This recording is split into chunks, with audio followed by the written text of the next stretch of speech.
From the Smith Radio Studios, it's Carrie and Brian Smith. This is Smith Radio. You can tweet at Smith Radio, SMYTH Radio. And now, your host, Carrie and Brian Smith.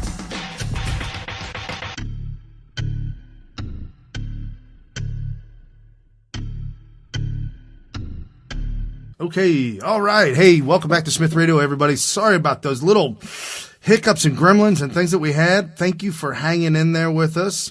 So what I was saying at the end of the last show before the iPad decided that they don't like us. I didn't like us. Crashed. I've never seen that happen before. At these congressional hearings, you've seen them. We've had so many of them. I don't remember ever having this many congressional hearings of all types. We've had Mark Zuckerberg. We've had Diamond and Silk, Senate hearings. And we're talking about Peter Strzok, by the way, folks. We're back talking about Peter Strzok, and we're talking about that House committee hearing that went down this past week. The absolute chaos, the circus that it was, and that was on purpose. It was by design.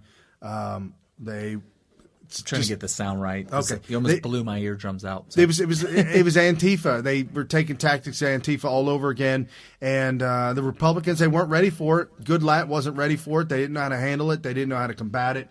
And the video that I was going to play you before, where it didn't work because the sound wasn't working. So now let's play it. Yeah, Louis Gohmert goes and actually asks a bona fide question to Peter Strzok, and Democrats don't like it. So lie to her about Lisa. Mr. Chairman, this is outrageous. Credibility of a witness. Shame on you. I've talked to FBI agents around the country. You've embarrassed them. You've embarrassed yourself. And I can't help but wonder when I see you looking there with a little smirk, how many times did you look so innocent into your wife's eye and lie to her about Lisa? Mr. Chairman, this is outrageous. Credibility of a witness Shame is always an issue. Mr. Chairman, please. Have you Mr. Chairman, this is intolerable harassment of the witness. What's wrong with that? You need your medication. The gentleman controls the time. I ask that the witness be permitted to respond. Okay, so the woman who screamed, "You need your medication."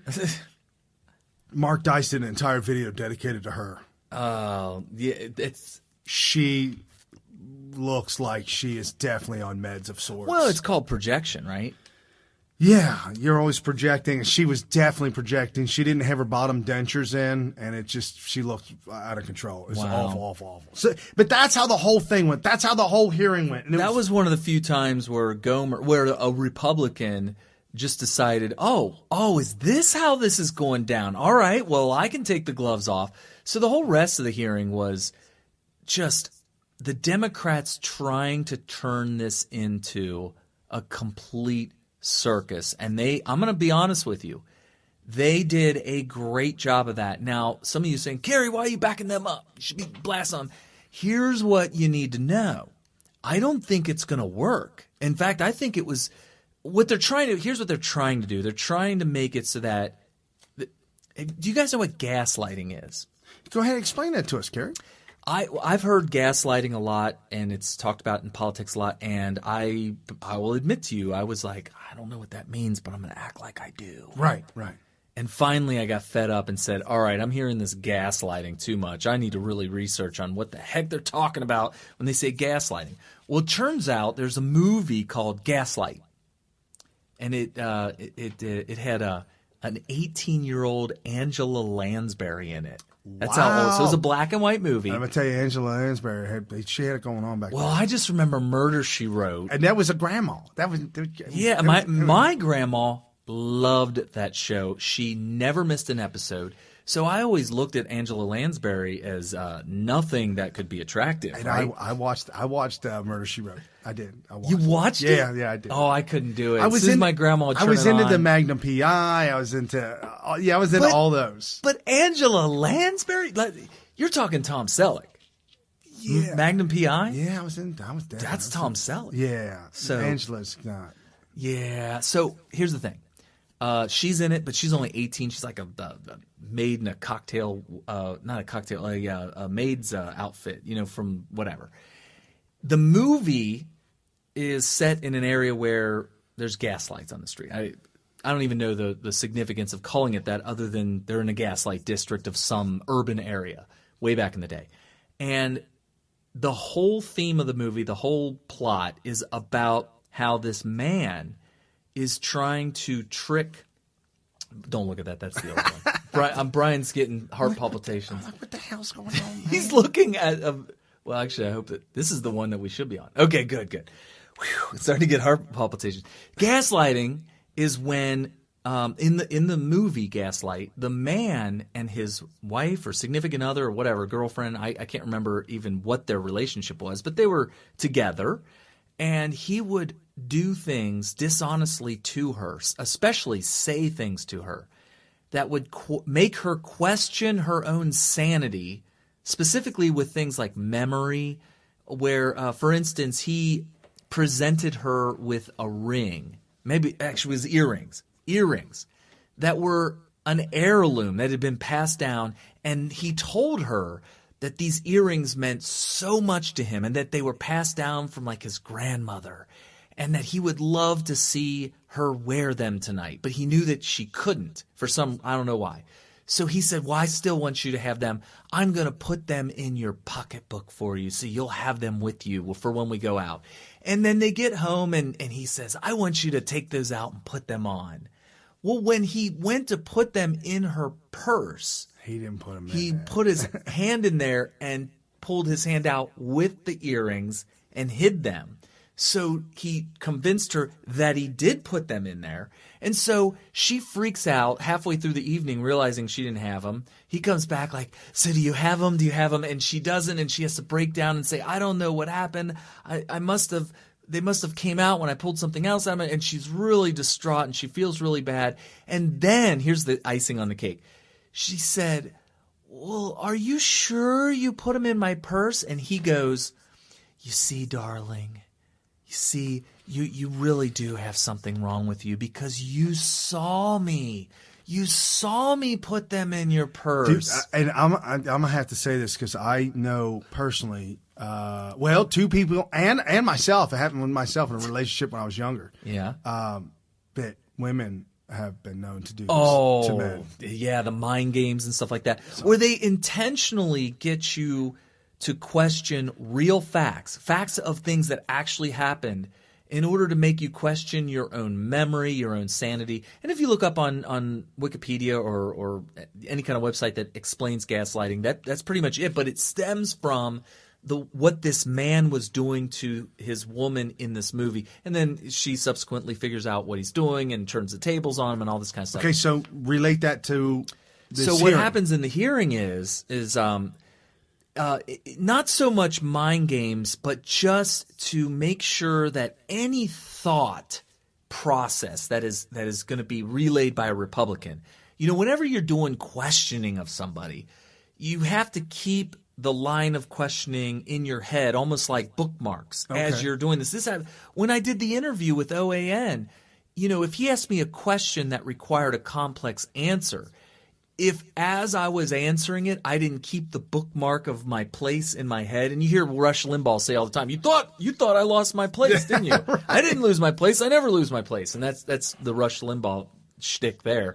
But it's true. It takes a lot of brain power to keep the bookmark in place and to be able to come back. Like if you get off on a tangent or something like that, their tactic that they clearly got together on this was not spontaneous uproar circus here. This was something that was very well thought out, which is where as the questioning goes on, before they can even finish their question, point of order, this is outrageous. And it was a nonstop train of interruptions and even if they got the question out, they would object to the question. Even though it wasn't their time, it was so out of order. Everybody was out of order. And that's the thing about Congress is historically, every time I've ever seen, I don't remember them ever coming totally unhinged and out of order. That is the word for it. Completely unhinged. Now they did. They were our Congress is. I mean, this is the stuff of the beginnings of going down the road of possible civil war. My dad was just telling me about how he was reading stories. No, he wasn't alive back then, but during the slavery and Civil War run-up, that congressmen were actually getting into fistfights on the floor. So we haven't gotten to that point yet, but mentally, psychologically, takes a lot of patience to put up with this crap. And that's what happened at this hearing was House Republicans were being tested psychologically here. Right. So here's the big takeaway, and we're going to kind of hurry through this just because we're running out of time. But here's the big takeaway. Jim Jordan got Peter Strzok to actually say something, and we'll connect the dots for you. And this was in my opinion, this was the big takeaway that exposed Peter Strzok for who he actually really is and what he was really doing, what his whole motive. Am I supposed to be watching him? Are we watching him? Who? Oh, go ahead and play it. Go ahead. No. TA? I have. Okay, and you wrote about it too, didn't you? I don't know what you mean by writing about it. We got an email that you sent. It should be presented there, or should be in front of you there. I want you to take a look at this. This is an email you wrote to Lisa Page, Bill Priestap, Jim Baker, Jim Rubicki, and CC Daniel McCabe. So notice how Jim Jordan, we've heard many interviews with him. Notice how fast he's talking. Yes. There's a reason for that. They have a very set amount of time, and it's not enough. It's not enough time, and that clock is ticking, and he's got to get these questions out quick. He's got to say them quickly because time is ticking. Tick, tick, tick. And not only that, but when little Strzok gets off topic and actually starts talking to Trey Gowdy, Jim Jordan says, "Hey, pause my time." Right. Pause my time. This is not. Right. So we'll see. But you got to see this whole part, and we'll get to the important things. Subject line is BuzzFeed's about to publish the dossier. You familiar with this email? I am. All right. Says this: comparing now, the set is only identical to what McCain had. Parentheses, it has differences from what was given to us by Corn and Simpson. Did you write all that? Congressman, let me answer it this way. The first, if I could address the chairman. Over the break, Trey that was Gowdy. authorized by the General Counsel. Hang on a second. I just want my time stopped if you could. Are you addressing me or the chairman? I'd like to address the chairman because this is all going to come together in an answer. Is there a question you want to direct? No, it's something I wanted to answer your question from earlier based on something I've been told by the FBI. Wait. I think I'm aware of what the FBI told you, and I will have another chance to talk about that. But right now, the gentleman from Ohio controls the time. See, this is how this went. That was brilliant on Peter Strzok's part, by the way. He was trying to answer another question that he wanted to answer by a different congressman to just eat up time. Believe me, he was told by all the congressmen that are supporting him, listen, they don't have enough time. Your answers should be totally convoluted. Try to change the subject. Avoid answering, especially simple yes or no or one-word answers. You've got to turn them into War and Peace, which is a book that's this thick, by the way. Right. And that's clearly what he was doing. You wrote this. Well, Jim Jordan is questioning him. All he's asking him is if he wrote the text that he wrote. Did you write the email saying that you received the fake dossier from John McCain? He ate up 45 seconds. Right, and these two other authors. That was the question. Reporters. So, obviously, do you see the from? So Congressman, here's the from line? Do you see the from line? Congressman, I do. It says I Peter understand. Strzok. And then it says to Lisa Page and a whole bunch of other key people at the FBI. So did you write it? I did write this. All right, let me ask you. Well, why didn't you say that in the first place? From what was given to. Good God! This whole thing went. This is how it went. It was a yes or no question. So, notice how he took a 5-second pause and he froze his face, like.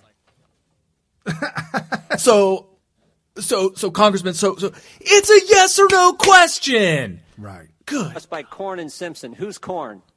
Sir, to answer that question, and I would love to answer that question. And every part of me, and you know I would. That question I would love to answer that question. I have been, sir, if I may. Sir, if I may. I cannot answer that question. You wrote about it. It's now public. Who's Corn? Who's Simpson? Based on direction by the FBI, sir, I am not able to answer. He could have said that the first time. Ongoing investigative matters. I just want to figure this out. I want to figure this out, Agent Strzok. Okay, so he said in the email that he received one from Korn and Simpson. Korn was actually on Twitter and said, "Let me make this perfectly clear. I did not have anything to do with Peter Strzok." But in Peter Strzok's email, he said he did. So it was a contradiction of who said what said who. And so Jordan is trying to get him to admit that the Korn is the person who contradicted him so that he could use it against him. Right. But he doesn't go. He just refuses to say. Here's his answer why he can't talk about the person that he named in the email. You're referencing 3 copies of the dossier. The BuzzFeed copy you have, the one John McCain's staff gave to you, and the one that you said you got from Korn and Simpson. Who I believe was Fusion GPS, I think. Okay. McCain gave to you and the one BuzzFeed has are identical in your words, but they have the Korn and Simpson one is different. Sir, this is kind of important. It is important, and I want to answer your question. And here's the position that I'm in, Congressman. I have been directed. May I answer your question? Mr. Chairman, may the witness be permitted Mr. Chairman, see, here the Democrats coming in now. Mr. Jordan repeatedly asks a question, doesn't let him answer it. The gentleman from Ohio. Why would you say that? That right there is totally out of line. You don't come on there and say, I have an opinion. Sir, I have an opinion. My opinion is that the gentleman from Ohio repeatedly asks a question and doesn't let the man answer the question. It is not your time to be turning on your microphone. Honestly, this is so sad.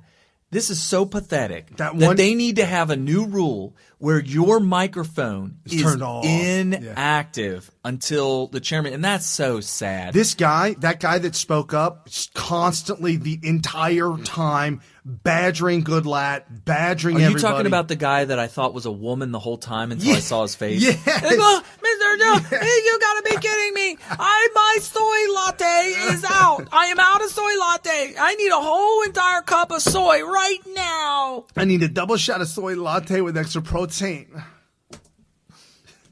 Oh, where did we go with the sound? No, he was just being quiet.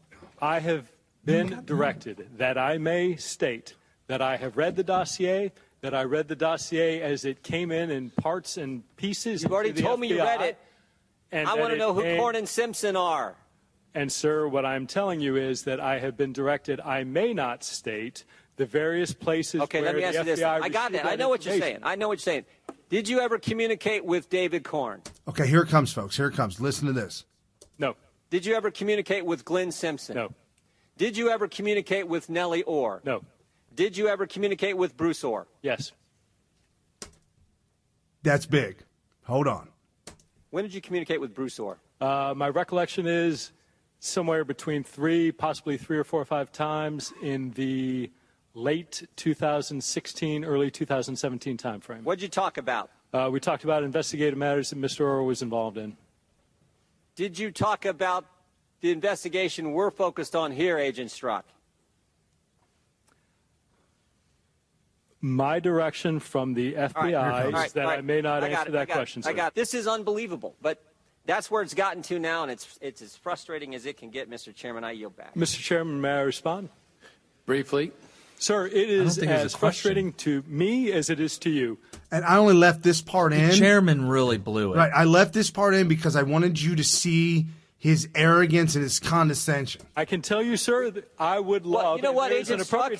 Mr. Chairman, may the witness be permitted to answer. He didn't answer the question. Gentleman will suspend. If it's so frustrating, answer the question. Back it up to that last thing that Congressman Jordan said, because he's not the only one that this happened to.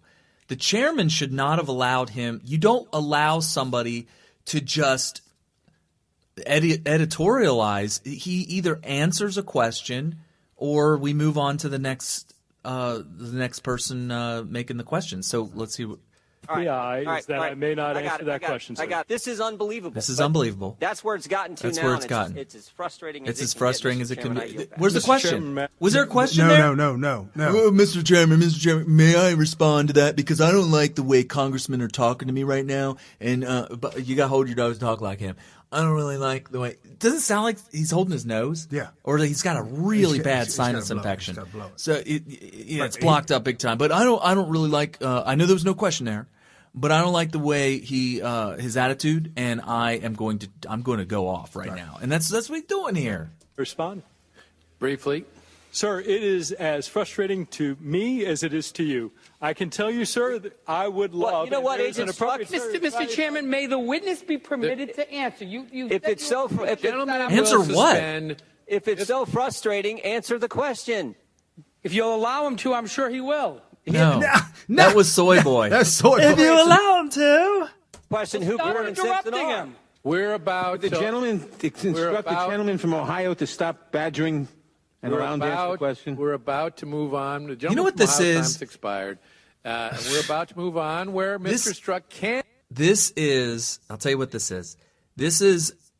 And I'm telling you right now, Sam, our buddy Sam, is going to really feel this. We've got to stop accepting that the Democrats don't have to follow rules, but we do. You have to pick one or the other. Right. Either the gloves come off and we start to go. The civility goes away for everybody, and we take the gloves off, and we either start screaming over the top of each other, or we go straight to fisticuffs and start actually punching each other on the House floor.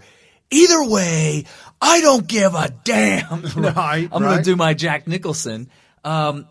Or we have to make sure that House Democrats are held to the same standard, the same House rules that the Republicans are. So notice how they're yelling at Jim Jordan to can he shut up so that the guy can answer the question. And Jim Jordan is like, all right, fine.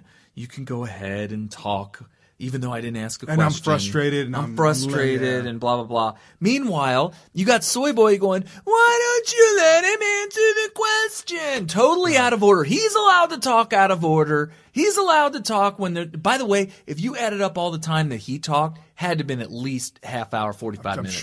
I'm sure. He interrupted nonstop. Okay, so – you heard him say the question was, there was a couple questions in there. One question was if Glenn Simpson testified, which Glenn Simpson did testify earlier this year, that testified that no one at Fusion GPS talked with the FBI. Then how did you get a copy from Simpson? If Glenn Simpson said that he testified to Congress, he didn't talk to anybody in the FBI, then answer me this, Mr. Strzok. How did you get a copy from Simpson? Did he get a copy from Simpson? And Strzok answered, I had no contact with Fusion GPS, Simpson, or Korn. And then the eruptions and problems and everything. But here it is. He did tell on himself. He showed his hand. When Jim Jordan asked him, did you talk to Nellie Orr? He said no. Did you talk to Bruce Orr? He said yes. Did you talk to Bruce Orr about what is going on right now? I can't tell you that. The FBI told me I can't tell you that. I've been instructed. So, Mr. Congressman, I'd love to answer the question, but my nose is really stuffed up right now, and I just cannot get any words out. So who is Bruce Orr? Bruce Orr is the top guy at the DOJ. He's the one that hands a copy to Peter Strzok. Who's Nellie Orr? Well, these are two odd names that got to be related, right? You would think. Nellie Orr is Bruce Orr's wife. Okay. Guess who she works for, Carrie? Just throw it out there. Wild ass guess. New York Times. Fusion GPS. Okay. Oh, but that's just a coincidence. His wife works for Fusion GPS. Just a coincidence. And Bruce Orr is the guy who got the dossier from his wife to give to Peter Strzok, who's using this through Andrew McCabe to start this entire thing to derail Donald Trump, to overthrow a duly elected president, to overthrow our election system. Yeah, and don't forget too that since we know, everybody knows that the dossier was fake. It's a piece of fiction, and everybody knows that. It's not like, I wonder if it can be substantiated, or I wonder if we'll ever find evidence that any of this stuff is true. No, they know it's completely made up. Don't forget why it's made up. It's made up because Hillary Clinton's campaign paid her lawyer. Her lawyer paid Fusion GPS. Fusion GPS then paid Christopher Steele, a disgraced former Intel guy, who then wrote the whole thing himself. He just made it out of whole cloth. And it was used by the FBI in order to trick the FISA court into giving them authorization to spy on Trump.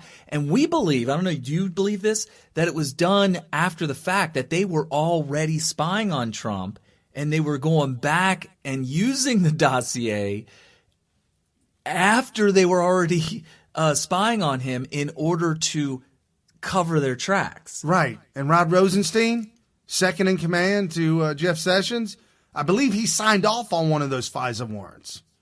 Right. How? Wait, what?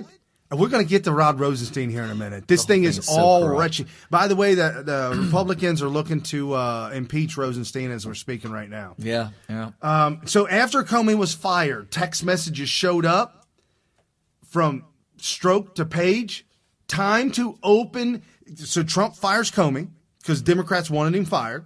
And now was a good time firing. Text to Page. Time to open up criminal case we've been waiting on now that McCabe is running the FBI. What are we talking about here? You cannot tell me for one single minute, not a split second, that there was no biases. There was no attempt to coup. He tried. This was the coup. This was the coup. Right. It was the coup, and they're trying to hone in on the details, which is, are you biased, and does that affect your decision making with regards to the subject with which you have your bias, which is Donald Trump. And he was instructed by House Democrats, don't worry, they cannot prove bias. As long as you don't admit it, as long as you maintain that you're not biased, and that even if you were biased, that I didn't use my bias to alter good decision making, that they have nothing, they'll never have anything, and you can sit there with a smirk and squirm in your chair like a soy boy, and it's clear that he was told this. Because he was so overconfident, he was so pompous, he was so arrogant that he knew that they could call him biased all day long, and all he has to do is say, "I'm not biased." Right. He denies the bias, and he says his Trump hatred expressed out of deep patriotism. Oh my God! I'm just deeply patriot. I'm going to warn you, Republicans out there and conservatives and Trump supporters, something right now that you guys need to be well aware of, because it's true. Be well aware of this, and you got to know thy enemy, right? Yes. Know thy enemy. Know this about your enemy over on the Democrat side. They really, truly believe that they are the patriots. They believe that the Russians have, in fact, meddled in the election, and they believe there's a good chance that Trump was either aware of it or actively helped or instructed his underlings to do it on his behalf. And they feel that if you believe in democracy and you believe in fair elections, that this was such an egregious assault on our institution that they are protecting America by fighting us. Even fairly or unfairly, when it comes to war, what is it? All is fair in love and war. Yeah. That's why they're behaving the way that they are, because they feel like at the end of the day they're going to be shown to be the good guys. It's like the people that were fighting the Nazis. They're like these eternal heroes no matter what, because of their involvement in World War II on the correct side against the Nazis. They think that 50 60, 70 years from now, people are going to look back and say, oh, you're one of those resist guys. Wow, thank you for your service. You saved the country, man. You saved the world. The world against the second coming of Hitler. Right. They truly believe this, which is why they're so insane. Now we look at them and we're like, you're evil, you're insane, all the above, because inherent to our perception of evil is a very strong dishonesty, right? Right. When you believe in something that's not true and you espouse and push something that is not true, we think it's evil. And I do believe that some of them know that what they're doing is like people on CNN, they're evil. Oh, and they know. Yeah, they know what they're doing. They know that this stuff is all fake. Right. Look at Project Veritas exposed. Gosh, I can't even remember the guy's name on CNN who said, "Oh yeah, it's Big Nothing Burger." All this Trump-Russia collusion, Big Nothing Burger. I can see his face. Van Jones. Jones, yeah, with the little glasses. Yeah, he was with Obama at one time. The little glasses. So he said, yeah, it's a Big Nothing Burger. We're doing it for ratings. He says we're doing it for ratings, but come on. Fox News isn't doing anything like that for ratings, and they get better ratings. If they wanted ratings, they would report like Fox News. No, they can't do that. That would be going against their peoples, their bosses. Brian said it. So really, it's about seriously. Yes. It's about getting the big donors to part with big money and also their own ideology. They feel like there's somehow they believe that communism is the way to making the world a better place for humanity. They believe communism is. And it doesn't matter if we have to murder everybody who doesn't believe in communism. It doesn't matter if we lie to everybody about all the things that we need to lie about in order to implement communism.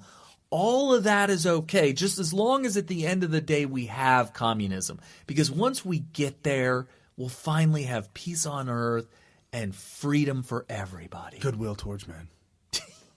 I'm not kidding, folks. This is what you have to know. When you understand all this stuff, then you can properly combat them. Yeah.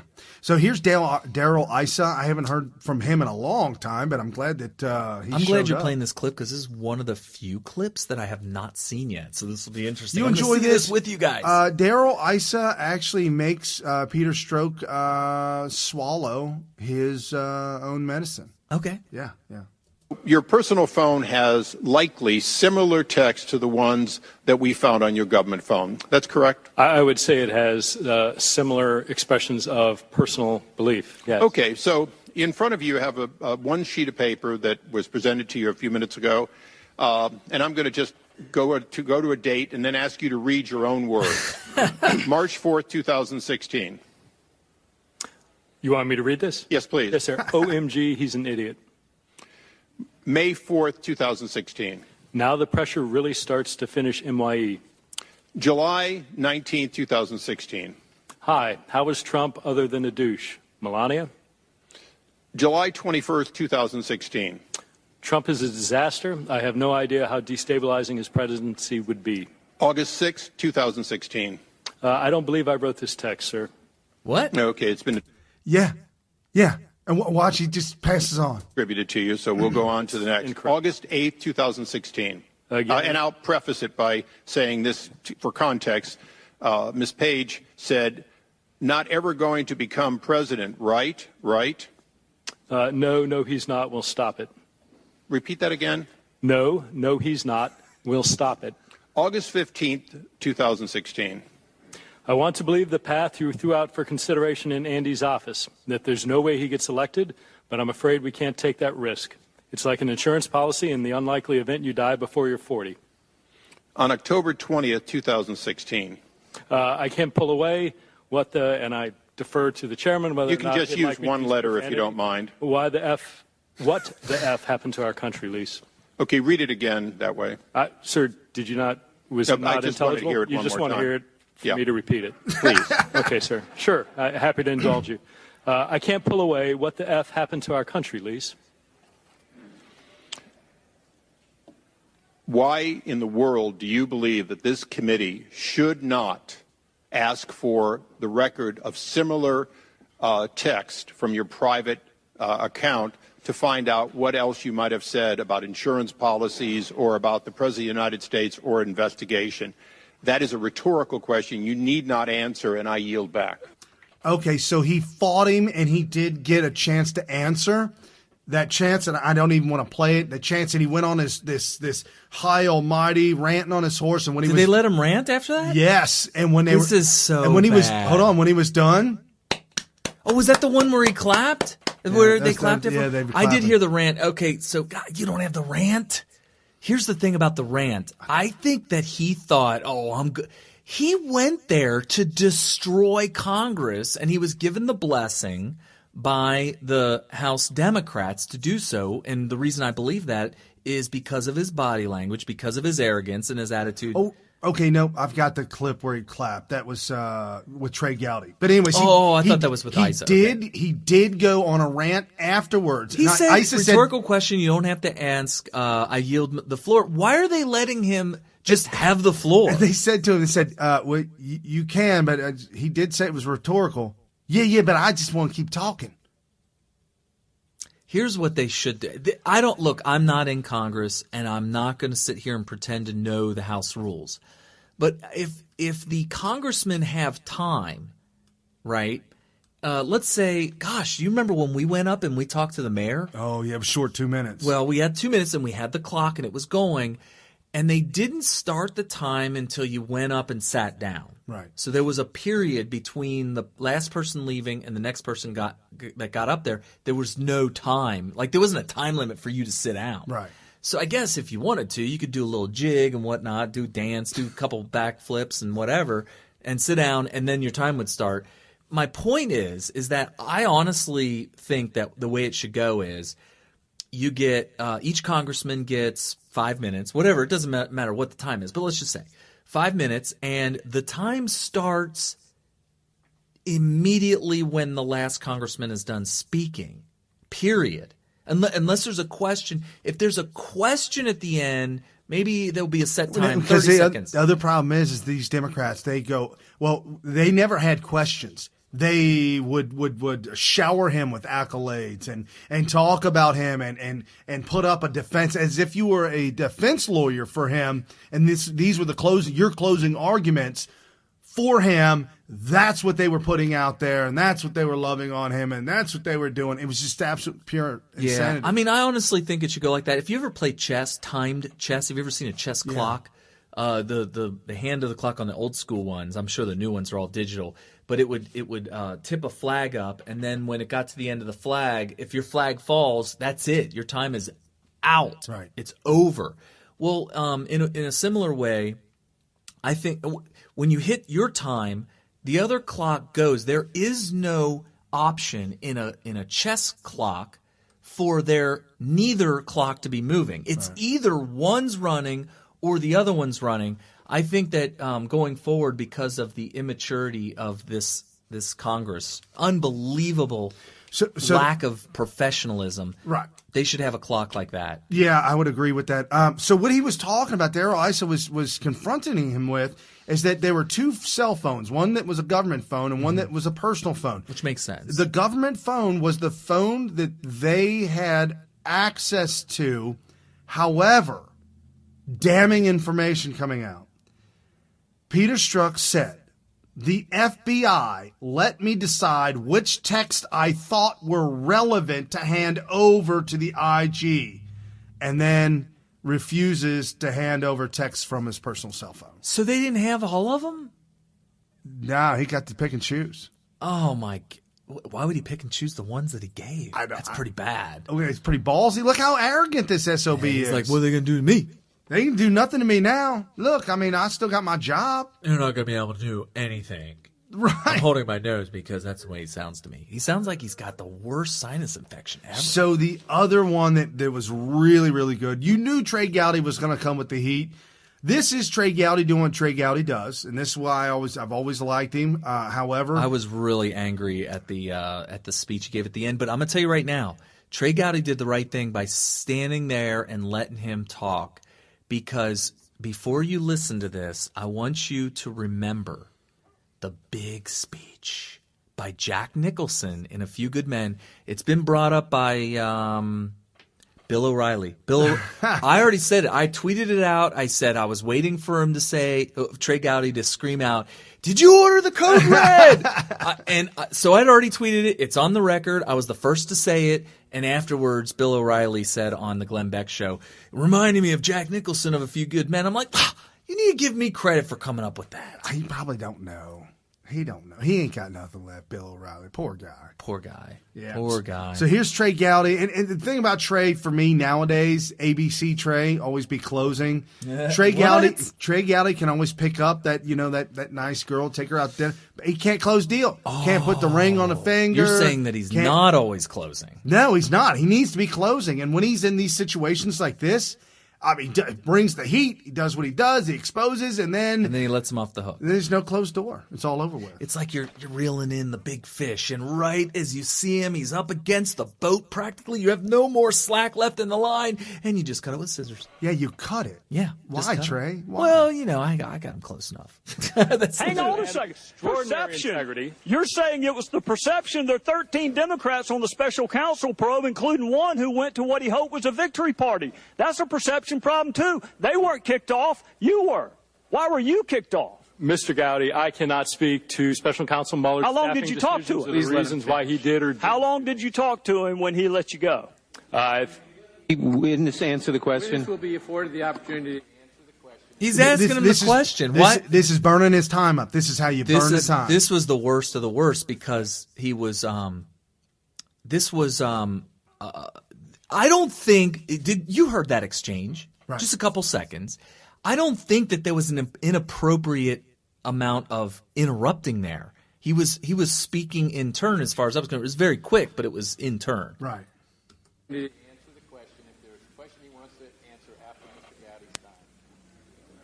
My recollection, it was a short meeting, somewhere between 15 to 30 minutes, probably around 15 minutes. And your testimony is Bob Mueller did not kick you off because of the content of your text. He kicked you off because of some appearance that he was worried about. My testimony, what you asked and what I responded to, was that he kicked me off because of my bias. I'm stating to you it is not my understanding that he kicked me off because of any bias. It's not his understanding. He's getting angry. He's all incensed. That it was done based on the appearance. If you want to represent what you said accurately, I'm happy to answer that question, but I don't appreciate what was originally said being changed. I don't give a damn what you appreciate, Agent Strzok. I don't appreciate having an FBI agent with an unprecedented level of animus working on 2 major investigations during 2016. The chair recognizes the gentleman from Maryland, Mr. Cummings. Mr. Chairman, can I respond to answer the questions that you promised him he would have an opportunity to answer? He didn't ask a question. Okay. I thought that was a woman. Okay, that is the soy boy that interrupted. Look at soy boy. And so the fact that you and I both, this is the first time you and I are talking about this, and the fact that you and I both singled him out as soy boy. Well, I thought it was a woman. I never thought it was a man until this scene right here. This is the scene that I saw, and I looked and I was like, "Oh, that's not a woman." Mr. Chairman, can this man have a moment to? Oh, yeah. Minutes of badgering of the witness. Can he be allowed now to answer as you promised, Mr. Chairman? The gentleman will suspend. The witness at any time can ask for additional time to respond to any member's question if the time has been you ended. said you were going to give him that opportunity at the end. I am giving him that opportunity. Ask him for it. Mr. Chairman, may I respond to? Yes, you may. Yes, Mr. Gowdy. Sir, I think it's important when you look at those texts that you understand the context in which they were made and the things that were going on across America. In terms of the text that we will stop it, you need to understand that was written late at night, off the cuff, and it was in response to a series of events that included then-candidate Trump insulting the immigrant family of a fallen war hero. No. Do you all remember that one? Do you know what he's talking about? That was the one with the father of. They brought him up on stage at the DNC convention. That's right. Right. I don't know if he's Middle Eastern or dark skin, and his wife was in Sharia gear, Sharia compliant gear, right? And all of this, and it was just anger, hate, and anger. Yeah, that's the one, folks. And my presumption, based on that horrible, disgusting behavior that the American population would not elect somebody demonstrating that behavior to be president of the United States. This is fake. His outrage right here is fake. Nobody was that outraged. In fact, I do remember when the Democrats tried to make it an issue that he is making fun of another military, Gold Star family whose son, I guess, was killed in Iraq or something to that effect. They made way bigger deal out of it than it really was, and it was obviously theatrics to me. Well, yeah, and they brought him. They pranced him up on stage. Right. They walked him around, and he was around multiple times, and it's just and the way he's acting, so outraged, as if this was the quintessential turning point of the Trump candidacy that everybody should have been focused on, that everybody should have used as the reason not to vote for him because of such is fake. This is his outrage right here is totally fake. Nobody, I barely even remember it even happening. And all the things that you hear from the critics of Trump that say he's a horrible man, he's a horrible president, he should have never become president, he should be impeached right now. Nobody ever brings up that particular issue because it was a manufactured outrage situation. They made a mountain out of a molehill out of the things that Trump said about this Gold Star father and mother, who I thought everybody thought was strange that the mother was up there standing next to him, all obedient, and never got to speak a word the whole time he was doing his speech. And there was a lot of criticism of that, what is this, Sharia compliant speeches now? Yeah. So that was the big deal. For Strzok to act like this was the thing, and look at the anger in his face. This is fake. This is totally fake. So yeah, let's hear the rest of it. In no way, unequivocally, any suggestion that me, the FBI, would take any action whatsoever to improperly impact the electoral process. I don't believe you. For any candidate. I don't believe you. So I take great offense and I take great disagreement to your assertion of what that was or wasn't. As to the 100 million to one, that was clearly a statement made in jest and using hyperbole. I, of course, recognize that millions of Americans were likely to vote for candidate Trump. I acknowledge that is absolutely their right. That is what makes our democracy such a vibrant process that it is. But to suggest somehow that we can parse down the words of shorthand textual conversations like there's some contract for a car is simply not consistent with my or most people's use of text messaging. I can assure you, Mr. Chairman, at no time in any of these texts did those personal beliefs ever enter into the realm of any action I took. Furthermore, this isn't just me sitting here telling you you don't have to take my word for it.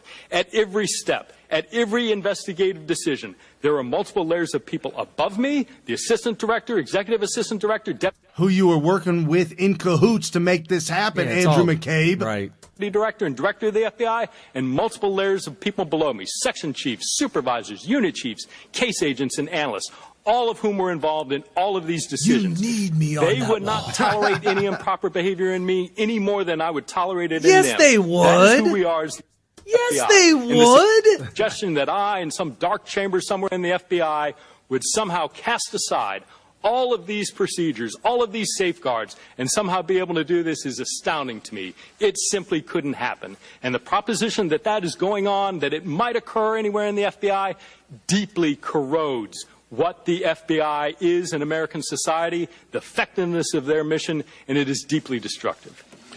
And they clapped for him? Mr. Chairman, I have a motion. I have a Rule 11 That motion, is Mr. Chairman, scary. Clause 2.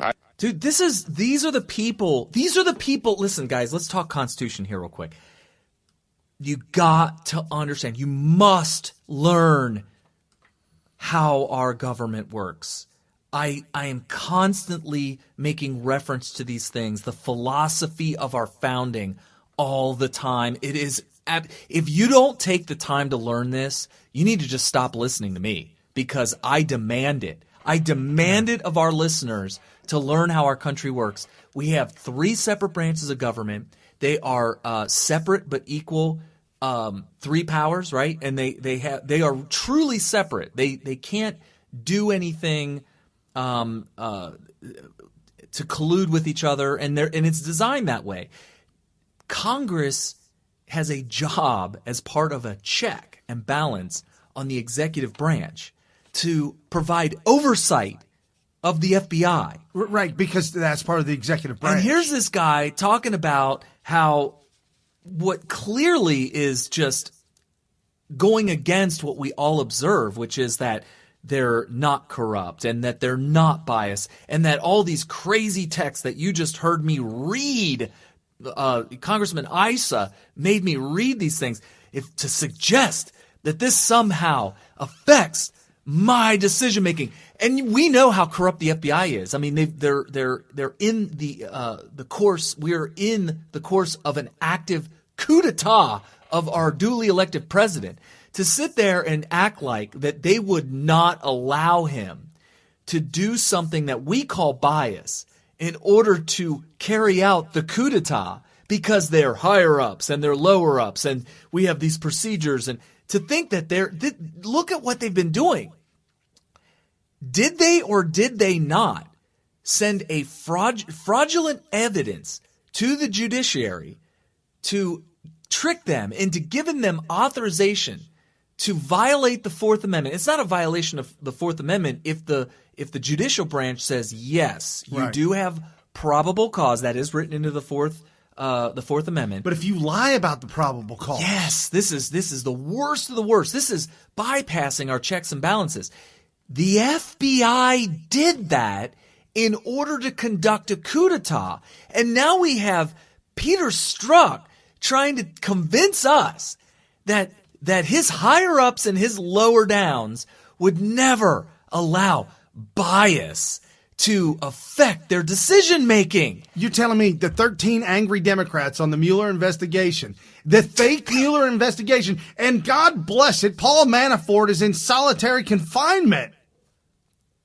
Paul Manafort is sitting in a prison cell by himself with no contact to the outside world 23 hours a day. Yeah, so the facts that you just heard him say were easily shown to be not the case. You could say, well, okay, you're saying that, but you're making it sound like it couldn't happen. I think he actually said it could not happen. Yeah, no, he said absolutely could not happen. No. Has happened in other cases. If it's happened in other cases, then why on earth do you think you can convince me that we believe you that it wouldn't happen here? Besides that, besides the facts that prove otherwise, his presentation here was very problematic for him and his allies in the Democrat House. And that is, he looked and sounded just like Jack Nicholson from A Few Good Men at the end when he was like, you want me on that wall. You need me on that wall. And I wish we had the entire thing right in front of us to show you, because he has this anger and this grimace and this determination on his face to tell you how he's standing post, and all that kind of stuff. And it was so reminiscent of A Few Good Men. I'm waiting for Trey Gowdy. I swear, I'm watching this live. I swear I was like, say it. Say it. I wanted Trey Gowdy to scream out right as he was done with his speech. Did you order the code red? Yes or no? Well, he was so incensed, though, and he was so entitled. And you got to understand that it's only people like this that oh, you only got the 15 seconds. You need the whole speech. You need the whole speech. I only got. We were running. Oh, wait. You got that. Oh, okay. That was the commercial. Yeah, hit it, man. Colonel. You snotty little bastard. Your Honor, I'd like to ask for a recess. I'd like an answer to the question, Judge. The corporal. Here, listen to this speech. Tell me this isn't like... Lieutenant Kendrick gave an order that Santiago wasn't to be touched. Then why did he have to be transferred? Colonel? Look at the Lieutenant Kendrick ordered the code red. Look on his face. That's what you told Lieutenant Kendrick to do. Object! And when it went bad, you cut these guys loose! Your Honor! You had Marcus inside a phony transfer! Your Honor! You doctored the logbook! Damn it, Captain! You coerced the doctor! Consider yourself in contempt! Colonel Jessup, did you order the code red? You don't have to answer that question. Watch this I'll speech. Answer the question. This is the speech. You right want here. answers? This is Peter Strzok. You want answers? I want the truth! You can't handle the truth! Peter Strzok. Son, we live in a world that has walls, and those walls have to be guarded by men with guns. Who's going to do it? You? You, Lieutenant Weinberg? I have a greater responsibility than you can possibly fathom. You weep for Santiago and you curse the Marines. You have that luxury. You have the luxury of not knowing what I know, that Santiago's death, while tragic, probably saved lives. And my existence, while grotesque and incomprehensible to you, saves lives. You don't want the truth because deep down in places you don't talk about at parties, you want me on that wall. You need me on that wall. We use words like honor, code, loyalty. We use these words as the backbone of a life spent defending something. You use them as a punchline. I have neither the time nor the inclination to explain myself to a man who rises and sleeps under the blanket of the very freedom that I provide and then questions the manner in which I provide it. I would rather you just said thank you and went on your way. Otherwise, I suggest you pick up a weapon and stand a post. Either way, I don't give a damn what you think you are entitled to. Did you order the code red? I did the job. Did you order the code red? That's You're what. Goddamn right I did. That's what Trey Gowdy should have said. Did you order the code red? So here's the point. The point is notice how, first of all, the colonel there did not know that he was on trial. He thought that he was testifying on behalf of or in defense of or against the ones that were on trial for murder. He didn't realize that he was being ambushed. But the whole time, look at the arrogance he had for the lieutenant that was questioning him. And in fact, the judge was screaming out, I don't know if you heard him, he said, consider yourself in contempt. So there was definitely an attack on them. And I feel like Trey Gowdy, by remaining silent and not interrupting Peter Strzok in his little speech that ended up getting an applause, really made him out to be not the bad guy, and it made your general person who's just tuning in for the first time and watching that, makes Peter Strzok look like the bad guy that they made Jack Nicholson out to be in that movie. And I think that's going to be the undoing. Like, he was angry when he was doing that. Oh yeah, no, without a doubt. Either way, I don't give a damn. But yeah, Peter Strzok. I mean, I feel like he really did himself a disservice, which is good for us because they thought they got one over on us. I mean, they stood up and clapped. They clapped him. You got the meme. Can I play it? So after the Louis Gohmert thing, which we played for you earlier, where he questioned the fidelity of Peter Strzok, a whole bunch of people were saying, oh, you need to do the sunglasses thug-like thing. Everybody was calling for it. Well, some people did it, and some people tried to one-up each other, and then somebody dropped the mic. Yes. And do you remember who did it? Yeah, it was Carpe Diem. Yeah, that's right. What is it? Carpe Diem. Doncum. Whatever it was. Doncum. Carpe Doncum. Carpe Doncum. Yeah, Carpe Doncum. Okay. Yeah, so this is it, and it is, I can't help but wonder when I see you looking there with a little smirk, how many times did you look so innocent into your wife's eye and lie to her about these? Mr. Chairman,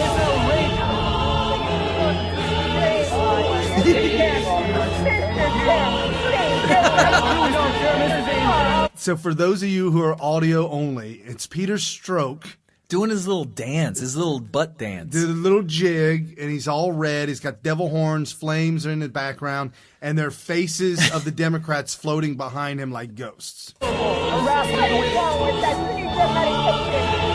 gentleman. That was Hillary Clinton's head screaming.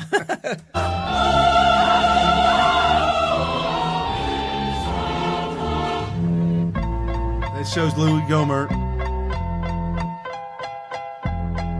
Still Snoop Dogg and D.I. Not. Guess who's back? Okay, and then the hat. The thug life and the sunglasses. Still doing this. Why do the sunglasses always have to be like really pixelated? And then Trump's head looking at him from one side, questioning, and the other smiling. That is so funny.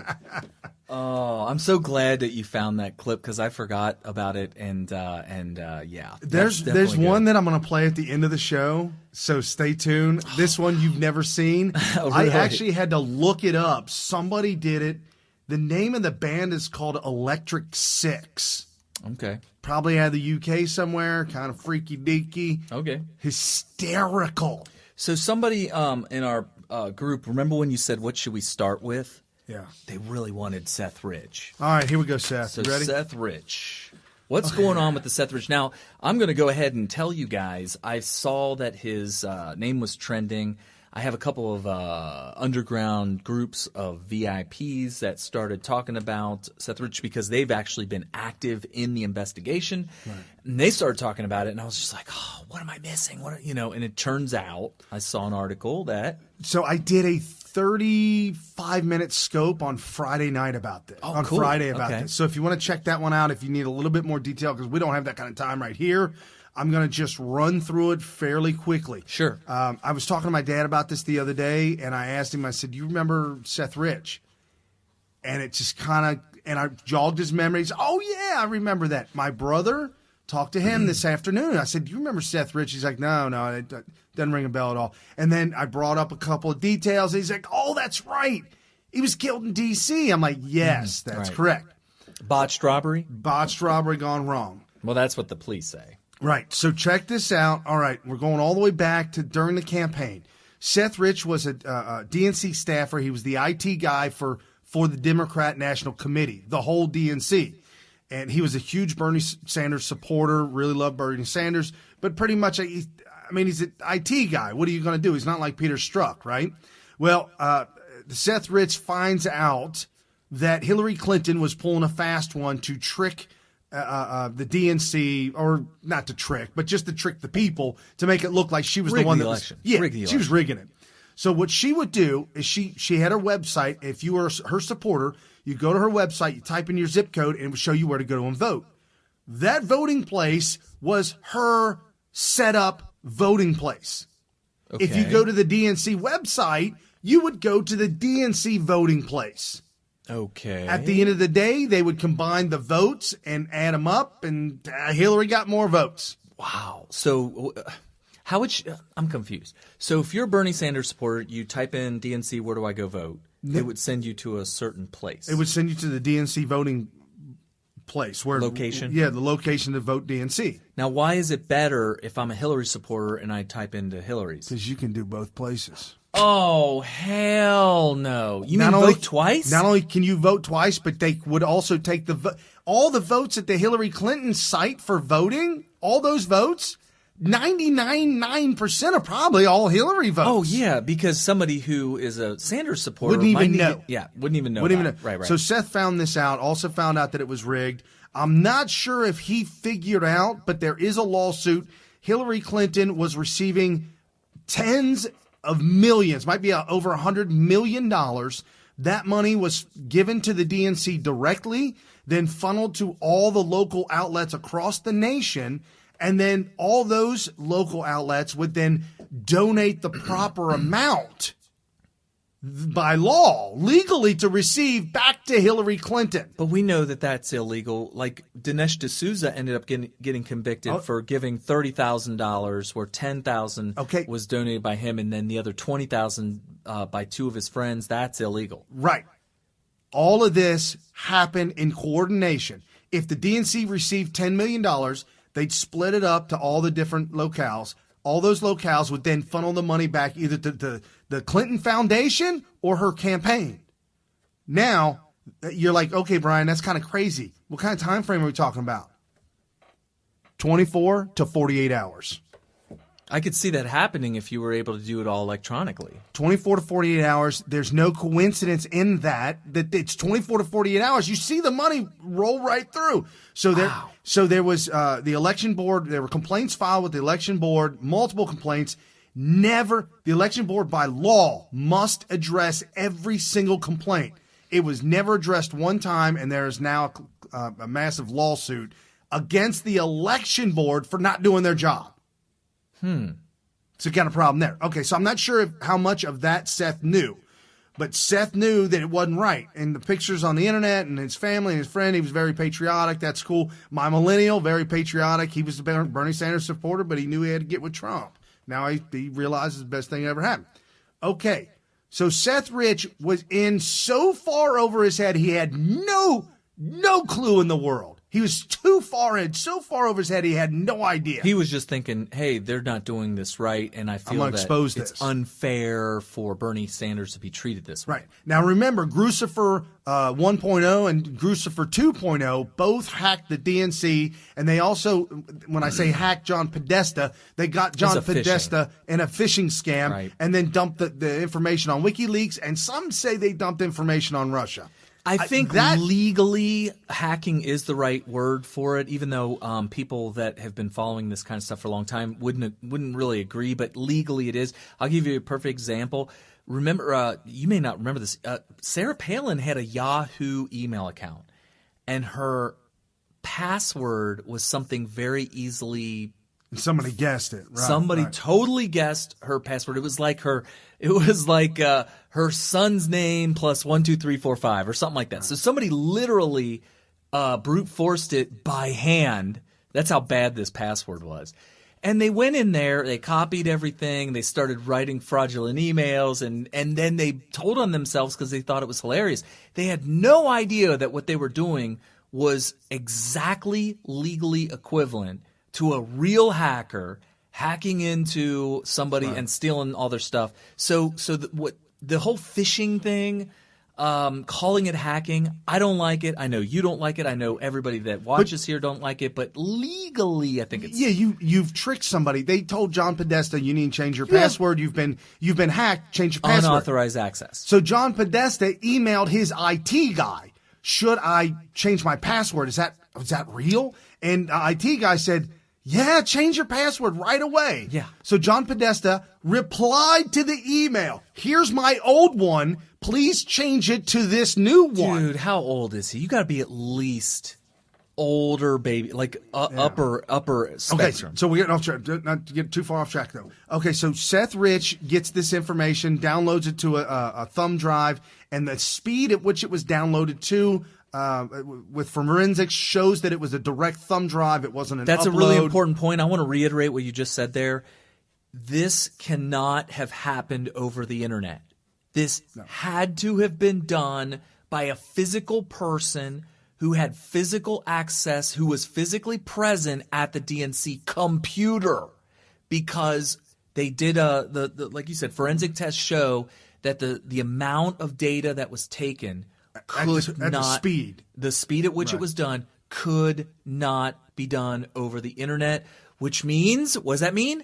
This is proof that was an insider. Right. And not only that, but Julian Assange and WikiLeaks says that, I mean, he all but said SethRich was his inside guy. Pretty much. I mean, because because when SethRich got killed, he made mention that his sources are always in danger of their life, and he said it in the context of the SethRich situation, and that caused everybody to say, "Whoa, is there a reason why you?" And then he backtracked, but sometimes you tell on yourself, right? So, how did SethRich die? Why did SethRich have to die, and how did they find out? There's the three guys. There's three guys that killed him. Former ATF and former DEA and one other guy. Now whoa! How do you know this? This is news to me. Okay, breaking Wednesday. There was a press conference. The press conference started off with the informant, the guy who's the whistleblower. Mm-hmm. He called in on a landline at the Holiday Inn. Okay. The line was cut.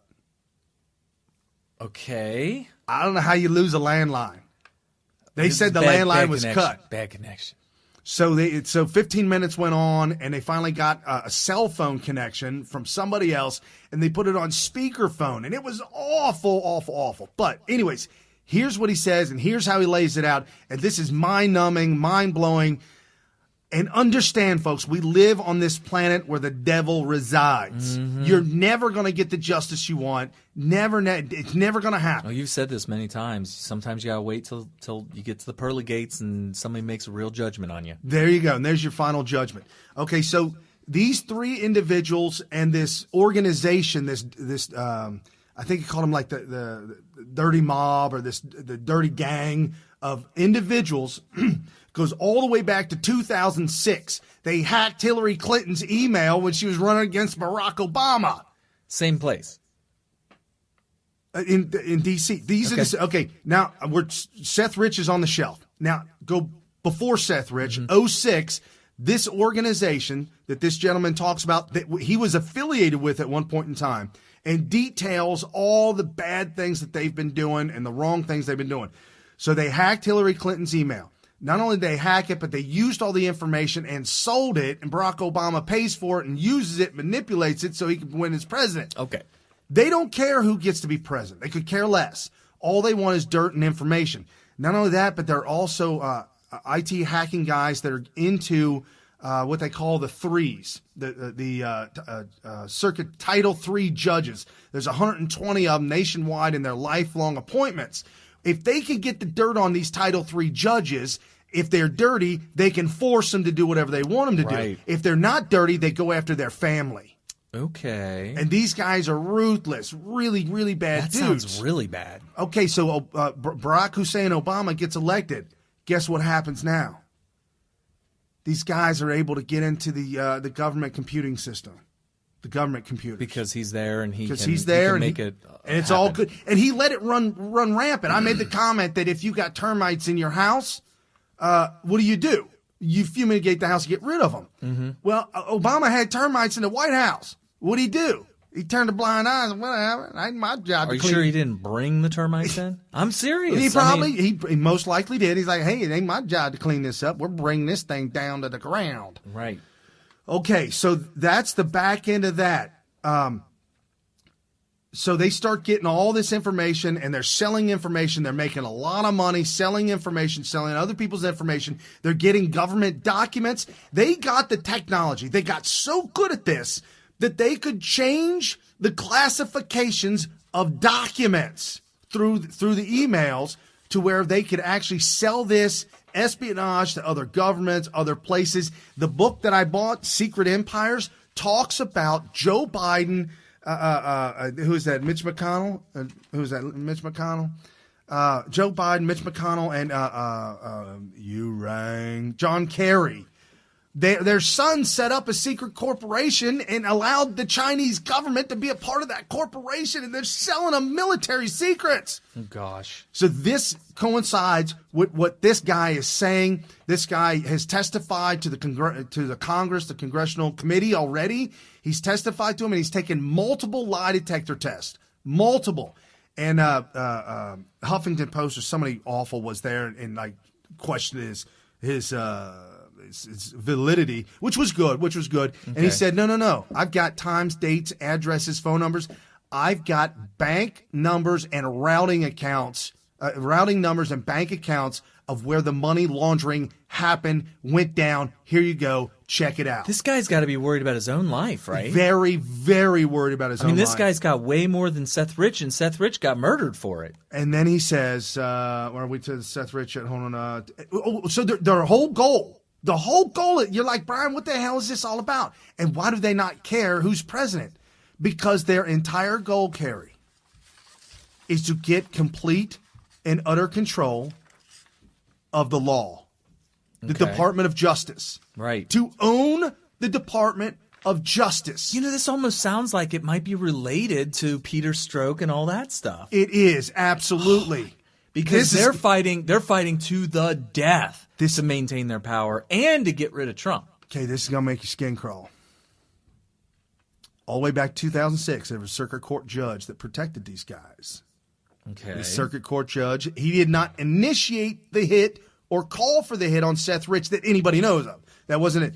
But these three guys that were part of this group found out that SethRich, because they're monitoring all the DNC emails, and they found out SethRich was downloading this stuff, and they felt that it was a scam. It was a sting on them. Oh, it makes sense because the whole time, because I'm sitting here thinking, I'm listening to everything you're saying, and I'm like, these guys sound so much deeper and bigger and more important than SethRich. SethRich sounds like a peon here. Right. But if SethRich is only thinking, I I can't believe what they're doing to my man Bernie Sanders. Yeah. This is so unfair. It's un-American. And he decides to step up and say, I'm going to do something about it.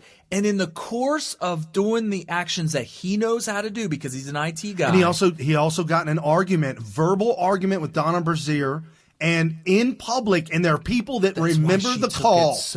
She was very shook up about that. Yeah, people heard the argument and the yelling at each other. Right. They heard that. Because Donna Brazil, she was the fix-it. She was the cleanup. Yeah, she wanted to fix it for Hillary. So I could totally see the ending, ending up a big old shouting match with SethRich. So you're saying in the course of doing what he knows how to do to try to – this is real social justice here. It's like, okay, we're running out of time. Okay, I'm hurrying. All right.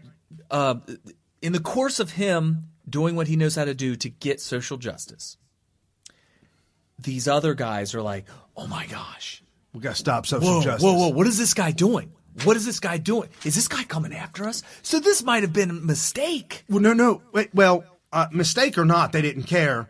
They didn't want this IT guy doing what he was doing. Right. And not knowing that all he wanted to do was expose the DNC for fixing the election for Hillary. Right. And this group did not care for Hillary. They didn't care. No, it didn't matter for Hillary or Obama. It didn't care. Man. Matter of fact, this circuit court judge, I'm about ready to drop a bombshell on you. Oh, boy. This circuit court judge that you and I both know well.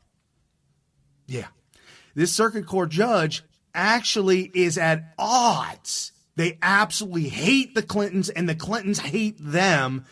Some lawsuits and things in the past. So it wasn't that they were trying to – SethRich wasn't murdered by the Clintons to protect the Clintons. SethRich was murdered because he was suspected as being part of a possible sting operation to expose the cabal that was going on. There was money laundering.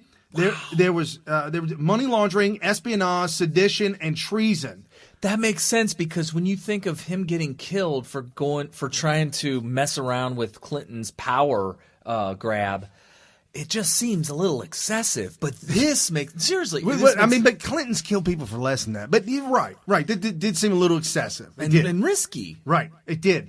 And so they started talking more about the D.C. police. What's going on with the D.C. police, right? The D.C. police refused to share anything about the ballistics reports. They refused to share anything from the medical examiner or the coroner's reports. None of that has been released. None of that has been to the public. People are suing for Freedom of Information Act and all kinds of information to find this out. But the D.C. police have completely shut it down. There is no there there. There's nothing there. Okay, so then the guy talked about how they murdered SethRich. Oh, so brutal. These guys are the epitome. These guys are the devil. Well, okay, so but he was conscious, alive, and being able to speak while at the hospital after he'd been picked up, is what the reports I heard back in the day were. Okay, so these three guys late at night, thinking that they're going to be able to find him and knock him off late in the evening. They're waiting for a call. It starts to get to early morning hours, and they get nervous about this, and they finally got a hold of him. And finally got a hold of him. They got him on it, told him to get down on his knees, cross his feet, put your hands over your head. They start laughing at him and ridiculing him about being on his knees and sexual manners and stuff like that. It was just wretched, awful. Shot him in the ribs, and then one other shot, but he wasn't quite sure where that bullet landed, but they definitely shot him in the ribs. They rolled him over, searched him, and got the thumb drive. Left with the thumb drive. The people that they gave the thumb drive to the first people were not able to open it up, able to get into it, and able to hack it. And nobody knows if it was ever opened up or gotten to be opened up. Okay, with that being said, who's the circuit court judge? Yeah. He no more circuit court judge. He going up to the top, to the big leagues. Mr. Rod Rosenstein. He was the guy? Mr. Rod Rosenstein is part of the giant coup to take over the Department of Justice, to hold all the power over all the presidents and all the politicians everywhere. So who's trying to be the next J. Edgar Hoover? Yes! And they knew it. They knew because they have so much dirt on all these people. Mm-hmm. Well, They know it's been done before. Yeah, they know they can control them at every single turn, and they don't care who's president because they'll blackmail the president from the inside. That's big. So what are they going to do with Rod Rosenstein now? I'd censure him and impeach him, eject him, eject. So something that Control Alt Delete. Something my brother brought up to me when I was telling him about this. He said, and I told him, I said, we live. The meek shall inherit the earth. That doesn't mean the good. It means the lambs, the slaughter, the ones that'll easily believe just anything. But with that being said, we are not supposed to stay here on earth. We're just passing through to get to heaven. Just pick up the people that want to go with you. That's all. So he told me, he gave me this verse from Revelations 22:11, King James Version. He that is unjust, let him be unjust still. He which is filthy, let him be filthy still. And he that is righteous, let him be righteous still. And he that is holy, let him be holy still. It goes on to talk about Christ is coming, and I will reward those who have been, been just, and then those who have been unjust will get their just desserts. I don't know how to quote it. But anyways, here's my point, folks. Everybody's screaming justice, justice, justice. You've got to grab hold. Yeah. You've got to grab hold of the notion that your justice has already been gotten. Trump is your justice. That's true. That's true. And you know what? We can get through life a lot better when we have that attitude. Okay, good things leave on a positive note. Kim Jong-un, now he's got a deeper state than you ever thought he had to deal with. Kim Jong-un still in good talks with Donald Trump. Donald Trump very positive with Kim. And this is incredible, folks. Donald Trump's going to win 2020 easily, and better be careful. People are already talking 2024. What'd I say, 50 states? 2024? Well, he can't run it. No, I'm joking. I'm joking. Sound like Obama supporter now. U.S. poised to surpass Saudi Arabia as world's top crude oil producer. Yes, America, the world's top crude oil producer, has not happened in 44 years. Right. We left it in 1974. We may possibly regain that title. New technology with fracking that's making it possible, cheaper. Well, the ingenuity fracking gives you the natural gas, but energy production, right. America's a gold mine. But throughout the whole article, it just talks about all the ingenuity that is starting to come out of capitalism, come out of the fracking industry. It's making it cheaper, making it competitive, and I'm telling you, folks, this is a point in time you'll never see again. You will never see, mark my words, you'll never see this again. Did you want to show the last video real quick? Yeah. The one that you promised everybody? Here's the last video. This is hysterical, folks. I'm probably going to get in trouble for it.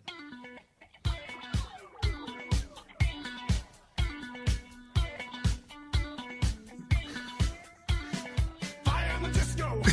Peter Strzok. Fire in the Taco Bell. What the heck? So they put Peter Strzok's head on this guy singing.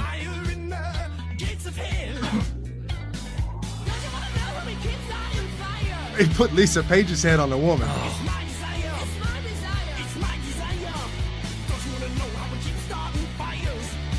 You want to know how we keep starting fires?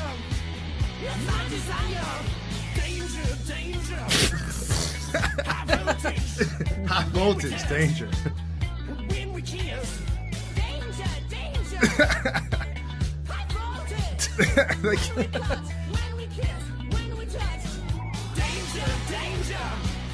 Peter Strzok and Lisa Page standing together in front of a fire.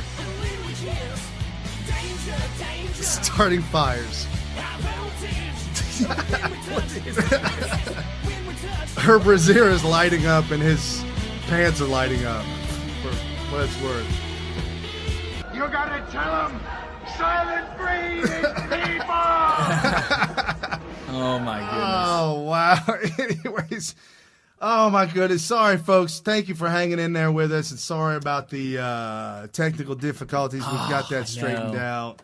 And where we at? We're over the time limit, folks. Yep. Till next week. Fast 3 hours you're going to spend with anybody, anywhere. Share this with your friends and family. And if you haven't heard the first part of this show, go back and watch it now.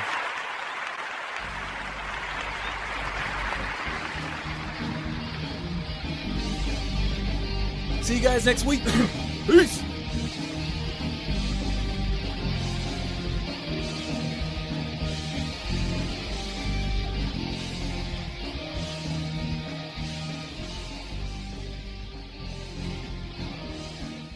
With unfathomable power. What kind of power? Unfathomable. It's without fathom.